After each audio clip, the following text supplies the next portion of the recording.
My wife Emily is a decorated U.S. Army officer, a major with over a decade of service, including deployments overseas and a long list of commendations. She's the kind of person who turns heads, not just because she wears a uniform, but because of the dignity with which she carries herself. Though when she decided to attend our neighborhood's Memorial Day ceremony in full-dress uniform, I expected admiration, not confrontation. Unfortunately, we live in a community governed by a woman who sees herself as more powerful than the Constitution. HOA President Karen Whitmore. Karen's pettiness was already legendary, banning wreaths on doors for being too expressive, issuing citations over unauthorized flower colors, and even trying to regulate how long kids could play outside. But this time she went too far. The ceremony was hosted at the community park.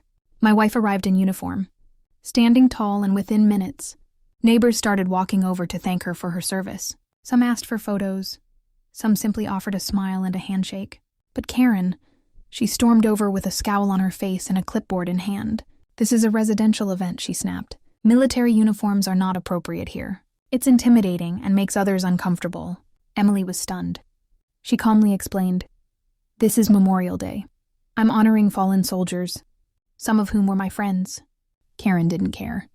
"Either change into regular clothes or leave," she barked. My wife respectfully declined. That's when Karen did the unthinkable. She called the cops. When 2 officers arrived, they were clearly expecting trouble based on Karen's exaggerated complaint. But the moment they saw Emily standing calmly in uniform, surrounded by neighbors in disbelief, their entire demeanor shifted. One officer instantly recognized her and saluted, that he'd served under her in Iraq. Karen tried to insist Emily was violating HOA dress code and disrupting the peace, but the officer cut her off.